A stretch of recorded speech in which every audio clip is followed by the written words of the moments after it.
جب ذکر ہوتا ہے کربلا میں بچوں کا تو عام طور پہ ہم آ کے فل اسٹاپ کر دیتے ہیں حضرت علی اصغر علیہ الصلوۃ والسلام کی ذات مقدس پر. وہ بچوں میں سب سے بلند مقام پر تھے، یاد رکھیں، لیکن وہ تنہا نہیں تھے. یہ ہمارے یہاں کربلا پر بھی یاد رکھیں رسم و رسوم کے چکر میں تھوڑا سا ظلم ہوا ہے. مثال کے طور پر بس ایک ڈیٹ ہو گئی، ہلکا سا ٹچ لگانا ہے اور اپنی ڈیوٹی پوری کر رہی ہیں، چلے جائیں، آج 6 ہے، آج 7 ہے، یہ ہے.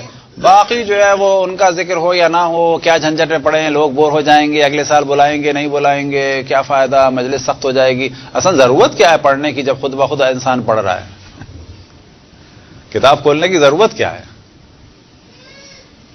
تو ذہن میں رکھیں کربلا میں اور بھی بچے تھے، لیکن سب سے بلند مقام وہ حضرت علی اکبر، حضرت علی اصغر کا، شک نہیں. اور پھر ہم عرض کریں گے ذکر کوئی کمپٹیشن میں نہیں ہے، حضرت علی اصغر علیہ الصلوۃ والسلام کا ذکر کرنا ہے، ساتھ میں اوروں کا بھی ذکر کرنا ہے. ایک حضرت علی اصغر کی ذات مقدس کی تفصیل سے مصائب میں ذکر ہوگا، اور ان کے توسل کا بھی ہم ذکر کریں گے جو میں ہر سال کرتا ہوں. بچوں میں ایک امام حسین علیہ الصلوۃ والسلام کے ایسے صاحبزادے تھے کہ جو پیدا ہی نہیں ہوئے تھے، اور خداوند تبارک و تعالیٰ کی قدرت کا جلوہ نظر آتا ہے ان کی ذات مقدس کے ذریعے سے، کہ جس وقت اسیر کیا گیا ان کی ایک زوجہ جو حاملہ تھیں، اور جب شام سے گزارا گیا تو وہاں پر یہ بچہ ساقط ہو گیا. ساقط سے کیا مراد؟ ولادت سے پہلے ہی ساقط ہو گئے. ان کا نام رکھا تھا محسن. اب کمال کی بات یہ جناب سیدہ کہ محسن بھی ولادت سے پہلے شہید ہوئے، اور امام حسین کے ایک فرزند بھی جناب محسن ولادت سے پہلے شہید ہوئے. تو اللہ کے انتقام کا جلوہ یہ ہے، نہ معاویہ کی قبر نہ یزید کی قبر، اور جو سب سے بڑا شیطان تھا خود ان کے درمیان ایک کون؟ مروان، نہ اس کی قبر نہ باقیوں کی قبر، لیکن امام حسین کے اس بچے کی قبر مشہد السقط کے نام سے شام میں موجود ہے، کہ جو پیدا نہیں ہوا تھا. امام حسین کی بیٹی کی قبر موجود ہے، کس کی؟ جناب رقیہ کی، 4 سال کی، 4 سے 5 سال. آج شام میں لوگ آتے ہیں، کس کے لیے آتے ہیں؟ جناب زینب کے لیے، جناب سکینہ یا جناب رقیہ ایک ہی نام، ان کے لیے آتے ہیں. معاویہ یا یزید یا مروان ان کے لیے نہیں آتے. یہ اللہ سبحانہ و تعالیٰ کی قدرت کا عظیم ایک جلوہ ہے. تو ایک بچہ تھا کون جو کربلا کے بعد شہید ہوئے؟ جناب محسن ابن حسین. کربلا ہی میں ایک بچہ اور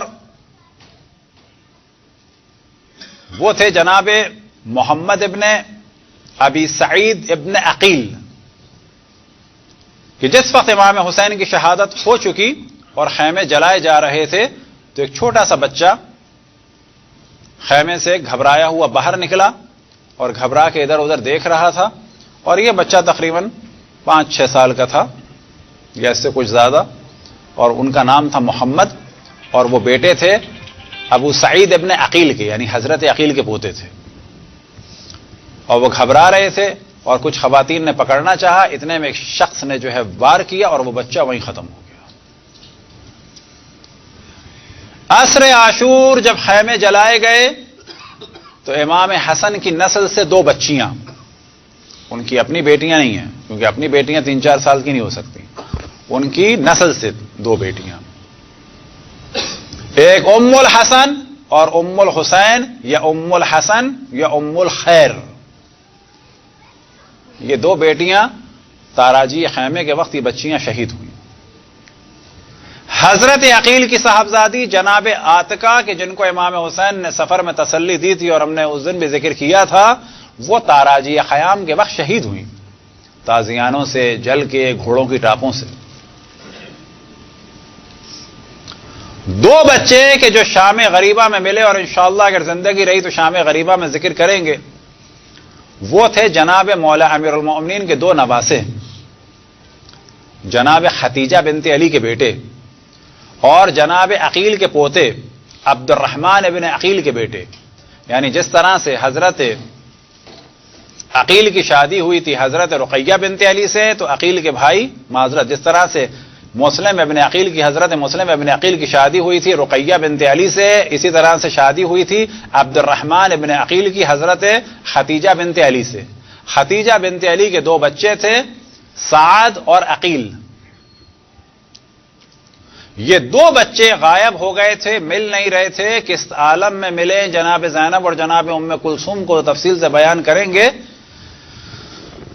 آپس میں لپٹے ہوئے تھے، بیابان میں جو پودے ہوتے ہیں جن کو کہا جاتا ہے مغیلان کی جھاڑیوں میں ایک دوسرے سے لپٹے ہوئے تھے۔ جناب زینب اور جناب ام کلثوم کو خوشی سی محسوس ہوئی ہوگی، ظاہر ہے کہ بچے زندہ ہیں، اور نہ جناب زینب اور جناب ام کلثوم اور کو خوشی سی محسوس ہوئی کہ چلو جی بچے زندہ ہیں۔ ان بچوں کو اٹھانے کے لیے ہلکا سا ہاتھ لگایا تو پتہ چلا کہ نہیں، یہ دم نکل چکا ہے، ایک جانب گر گئے۔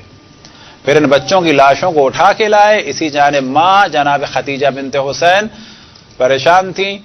اب ان کے ذہن میں آیا ہوگا چلو دو بچے آغوش میں، لیکن یہ دونوں مر چکے تھے، شہید ہو چکے تھے۔ اور جو سب سے آخر میں شہادت ہوئی ہے جس بچے کی، اس بچے کا نام تھا عبداللہ ابن حسن، اور یہ عبداللہ ابن حسن تقریباً 11 ساڑھے 11 12 سال کے تھے، یا یہ کہ 10 سے 11، یا امام حسن کی شہادت سے پہلے پیدا ہو گئے تھے، یا یہ کہ ان کی زوجہ حاملہ تھی بعد میں ہوئے، بالکل 10-11۔ جس وقت امام حسین علیہ السلام زخموں سے چور ہو چکے تھے، جس وقت امام حسین علیہ السلام کے تیر لگ چکے تھے، جس وقت امام حسین علیہ السلام زمین کربلا پہ نیچے تشریف لا چکے تھے، کہ اور واضح کہا جائے کہ جس وقت ذوالجلال سے زمین پہ گر چکے تھے، اور جس وقت امام حسین پہ شمر وار کرنے والا تھا، تو امام حسین کے خیمے سے ایک بچہ نکلا کہ جو امام حسین سے بہت عشق کرتا تھا، وہ یتیم تھا امام حسن کا، اور جناب زینب نے بیویوں نے روکنا چاہیے، بچہ رک نہیں پایا، پیچھے بیویاں بھاگ رہی تھیں، یہاں تک کہ یہ بچہ پہلے امام حسین کے پاس پہنچ گیا، اور جس وقت وار ہونے والا تھا امام حسین میں، تو اس نے اس کی شخص کی مذمت کی، اس نے وہ تلوار بجائے امام حسین کے مارنے کی اس بچے کے ماری، اس نے ایسے روکنا چاہا، دونوں ہاتھ جو ہے کٹ کے اس طرح سے کھال میں لٹک گئے۔ امام حسین نے اس آخر وقت میں اس بچے کو اپنی آغوش میں لیا، پھر ایک شخص نے نیزے یا تیر کے ذریعے سے امام کا دم نکلنے سے پہلے، امام کا سر قلم ہونے سے پہلے، امام کی آغوش میں اس فرزند امام حسن کو، عبداللہ ابن حسن کو قتل کر دیا۔ اجرکم اللہ۔ لیکن جو ایک سب سے مظلومیت تھی امام حسین کی کہ دشمن بھی کہہ اٹھا کہ حسین پر ظلم ہو گیا، وہ ذات جناب حضرت علی اصغر کی، اور جب بھی ذکر ہوتا ہے جناب حضرت علی اصغر کا، عام طور پہ آپ نے دیکھا ہوگا کہ ہم لوگ توسل کرتے ہیں باقی تمام معصومین سے، لیکن شاید حضرت علی اصغر کو ہم بچے ہی سمجھتے ہیں اور ان سے ہم توسل نہیں کرتے، جبکہ یہ جو مقدس ہستیاں ہیں، بچہ اور بڑا نہیں ہے۔ ایک واقعے کے بعد کہ ہم سب بھی ان سے اور اپنا تعلق مضبوط کریں، اور خداوند تبارک و تعالیٰ ان کو ہماری شفاعت کا ذریعہ بنائے، وہ ہمیں پل صراط سے عبور کرائیں۔ حضرت علی اصغر، حضرت آیت اللہ مرزا قمی کے، جن کا تقریباً 200 سال پہلے وصال ہوا، وفات ہوئی، دنیا سے رخصت ہوئے، قم کے بڑے مراجع میں سے تھے۔ ان کی قبر مطہر آج بھی حرم کے سامنے جو ایک قبرستان ہے جسے کہا جاتا ہے شیخین، وہاں پر ہے، اور ان کی قبر کی ایک فضیلت یہ ہے، کسی کی اگر حاجت ہو تو وہاں جا کے قرآن پڑھے تو حاجت پوری ہوتی ہے۔ اب ایسی ذات کہ جس کی قبر پہ قرآن پڑھ کے لوگوں کی حاجتیں پوری ہوتی ہیں، اور وہاں پر ہر وقت مجمع لگا رہتا ہے اگر آپ جائیں۔ وہ عام طور پر اپنے درس سے پہلے بعض دفعہ کہتے تھے کہ مصائب پڑھو، یعنی بعض دفعہ شاگرد دیکھتے تھے کہ استاد کہہ رہے ہیں کہ آؤ حضرت علی اصغر کے مصائب پڑھو۔ اب یہ بات شاگردوں کے لیے ایک عجیب سی ہوتی تھی، مثلا ہر کچھ دن کے بعد کہتے ہیں جاؤ اوپر حضرت علی اصغر کے مصائب پڑھو درس سے پہلے۔ تو بعض دفعہ شاگردوں نے سوال کیا، ایک دو شاگردوں نے سوال کیا کہ یہ آپ بعض دفعہ حضرت علی اصغر کے مصائب کا کیوں کہتے ہیں درس سے پہلے؟ کسی بھی اپنے شاگرد سے کہ آؤ اور حضرت علی اصغر کے مصائب پڑھ دو۔ تو جناب مرزا قمی نے فرمایا کہ اصل میں توسل کرتا ہوں۔ اب انہوں نے اور پوچھا کہ حضرت علی اصغر کے کیوں، باقی کے بھی تو ہیں؟ تو جناب حضرت آیت اللہ عظمیٰ مرزا قمی نے فرمایا کہ اصل میں جب میں ہر جانب سے شدید مشکلات میں گرفتار ہو جاتا ہوں، اس وقت پھر میں حضرت علی اصغر سے توسل کرتا ہوں۔